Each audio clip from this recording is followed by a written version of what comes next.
Well, welcome to Fighting for Love. And today I am really excited welcoming back a guest that we've had so many times who's so wonderful, Mark Robert Waldman. And he has written 14 books, and I've read, I think, almost all of them. One of my favorites was also one of the favorites that Oprah loved, which was How God Changes Your Brain.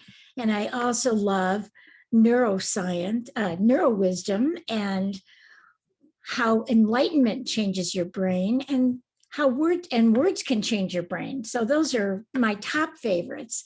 And Mark is one of my favorite guests. He's brilliant. He's a wonderful neuroscience researcher. He's an expert on this, and he's also an expert on love. So we're going to talk about a lot of those things. And I want to just say thank you, Mark. It's just terrific to always have you back. I'm delighted to be here again, as always, and I will try to change your brain once more. Right. But hopefully in a good way. Oh, I know. You always do. You always do. So I want you to tell a little bit more about your background, because you've done so many incredible things besides your 14 books. And one of the exciting things that you're also doing now about love. So kind of catch us up to what's going on in your life. Well, I remember on the second day of my life. Oh, let me speed it up a little bit. I think that'll take too long, and we don't have another 22 or 23 hours to go through it. Yeah.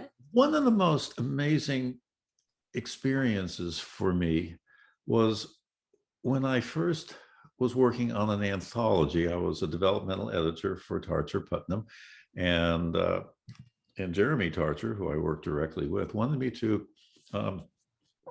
create a book on the most radical perspectives on spirituality and religion.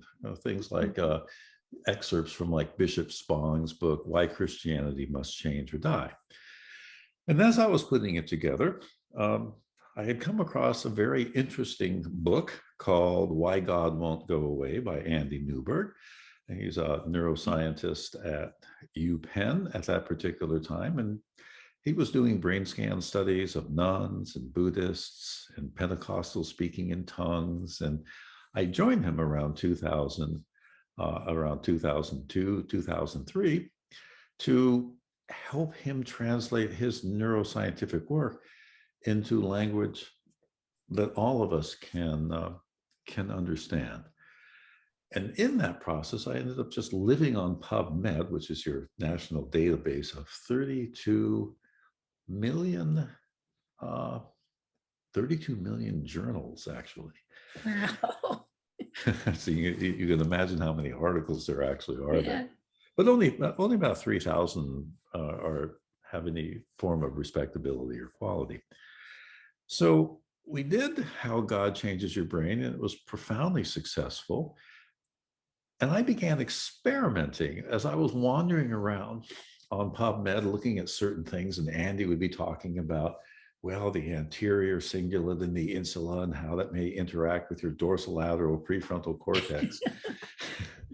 And how am I going to say that to anybody else in a meaningful way?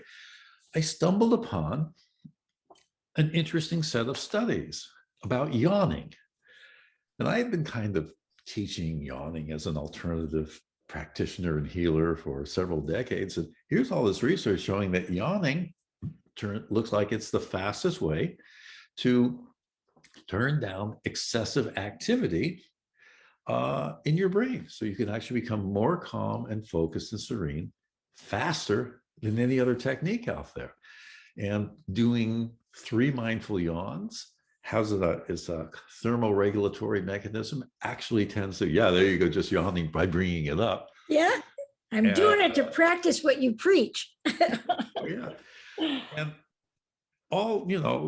it's interesting because all dogs and cats and even birds, when they wake up, they yawn. And the researcher began to filter in, showing that yawning is a way of clearing up that kind of mind-wandering, fuzzy-like, daydreaming-like state as you're beginning to wake up, so you can focus your attention on something important. So I began, as a therapist, to begin to experiment around with that. A client who would come in and would be really highly anxious. I said, well, okay, why don't we do about 5 or 10 yawns and go ahead and fake it and whatever else. And during that, by the time they got about to 10 yawns, a lot of people would feel that their anxiety had gone away.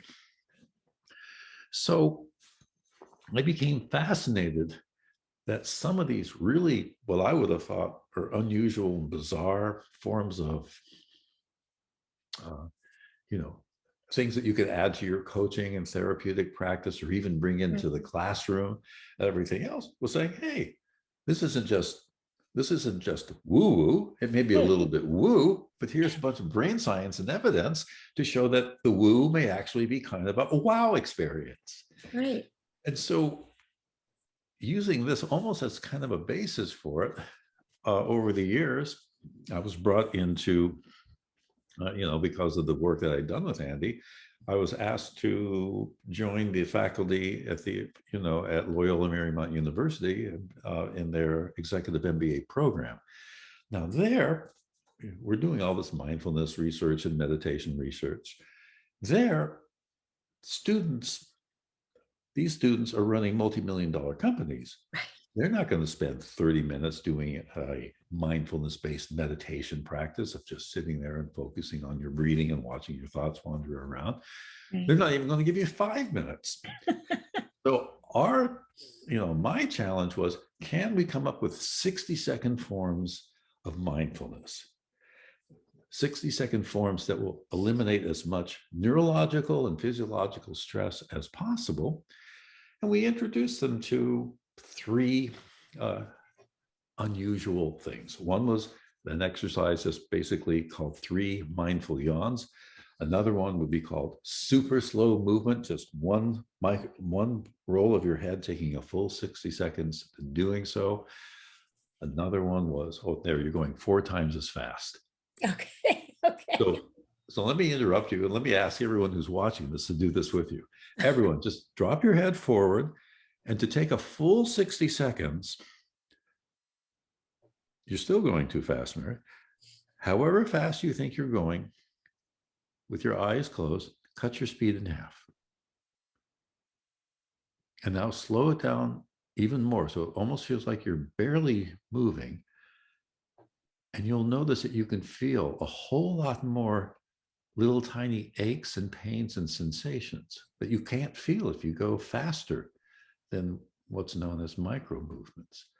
Now, if you feel a spot that feels a little achy, pause And yawn. Into it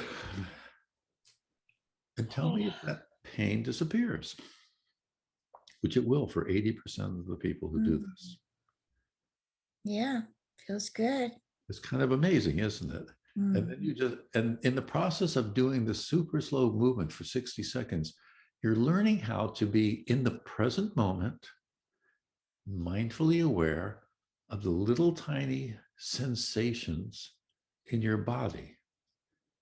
And by the time you finish one of these rolls and you bring yourself back to center, even before you open up your eyes, see if you notice any difference in your mental state or your mood or your physical relaxation state.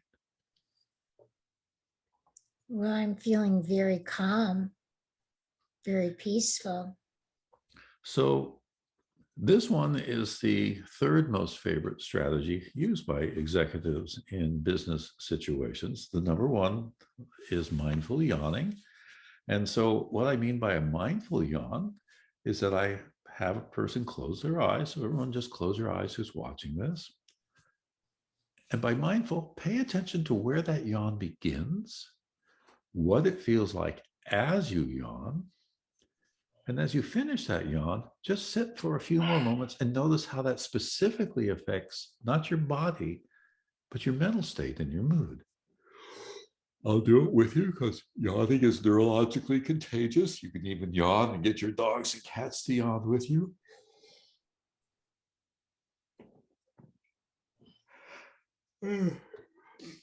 Mark, it slows down my breathing.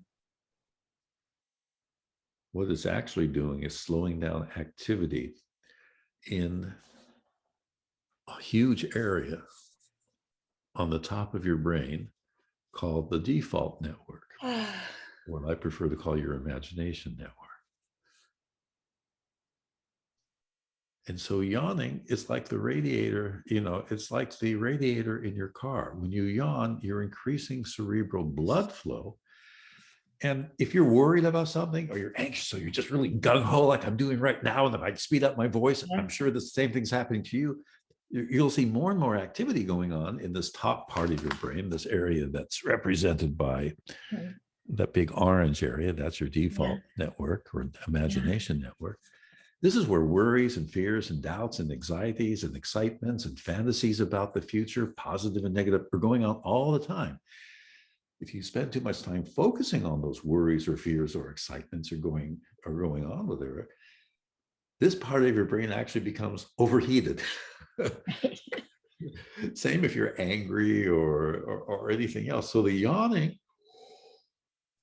brings additional blood flow to that area, and it actually slows down the excessive firing going on in your imagination center and in your focused attention area. And by doing that 3 times, most people will say, wow, I kind of feel, well, calm. It's actually hard to find words for that state. And that's what it